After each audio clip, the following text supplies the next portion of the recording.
Dean Harrison on the Martrain Yamaha when he was riding for them last year, and we're going to have a lap around here. I was going to say steady, but it would be steady by today's pace simply because there wasn't the grip and adhesion around, because you can see how wet it is. He's got full rain tyres on, heavily cut tyres on at the time as we went through Millbank Avenue, and this is down to York Corner, and it's a first gear corner in wet and dry conditions. Tiptoeing your way round there, careful on those white lines.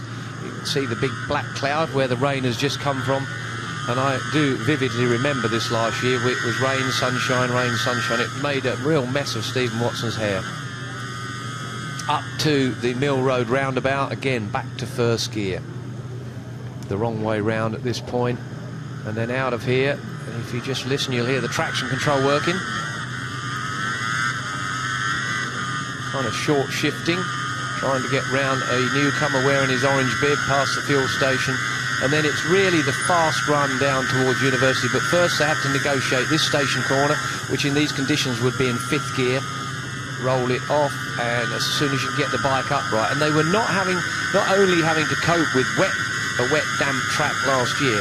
Also, I can tell you from the right-hand side, there was about a 35 knot or 35 mile an hour wind coming from the right, blowing the bike around. As soon as the front wheel went up, it was hard to land it in a straight line. So having to work extremely hard to compensate against the wind as well as the damp road conditions, and it was very changeable last year. I think they changed tyres so many times last year, from slicks to intermediates to wets and everything else. On the brakes here now down at University. This was where we saw Alistair Seeley go straight on in that last race and had to turn it all around up over what is the Link Road. Back in my days of racing, you went another half a mile straight on down to a hairpin and came back up before this roundabout was built here, and this Link Road for that matter, here at the Ballysally roundabout. Negotiating another newcomer here that's wondering what on earth he's doing here in these tricky conditions. And as you can see, Dean Harrison, a top rider, can't get round him at the hairpin, but he will now. He'll use the power of the R1 Yamaha and head off up probably the bumpiest part of the course. You can see the front suspension working extremely hard there, absorbing as many bumps as possible, and they are massive when you're doing this sort of speed, because you can see he's up to 177 miles an hour before he goes all the way back from 6 into first gear.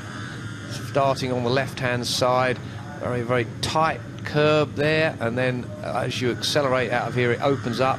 This is the Mathers, which used to be, up until 3 years ago, a fifth gear corner. Just watch the front end of the bike now, and that is because it's wind, it's bumpy, it's light. He is grappling it, fighting it all the way along this part, up to 172, 173 miles an hour. And I don't care who you are, if you've ever been that speed, you've only been it for a short period. You haven't been accelerating like this all the way along and then getting on the brakes again down towards the Macroboy chicane, which is fairly tight entry. Can just sometimes run through here in second and then exit it fairly fast out of there. Once again, back to maximum speed. Look at those flags. You can get an indication of how windy it is at this section here. But again, before it's been resurfaced this year, look at it, the front end of the bike again, trying to absorb all those bumps. He'll be standing on the footrest, trying to use his own legs as suspension, back down to first gear here at the Metropolitan. He's missed it. Funny enough, he did this 2 days ago when we watched it. So he has to turn around, not much lock on these bikes, back it up and join the circuit, and all that time he's made up, he's lost. There goes the back marker that he negotiated round the outside at the Ballysally roundabout, up to Church Corner, and this is the corner where unfortunately poor old Bruce fell off last time around, but he's okay. But as you can see, it's quite a tightish corner. He must have maybe just kicked the curb or something like that, not too sure. Underneath the bridge, that's the railway bridge, up towards Black Hill, which is a blind crested second or third gear corner, depending on what bike you're on.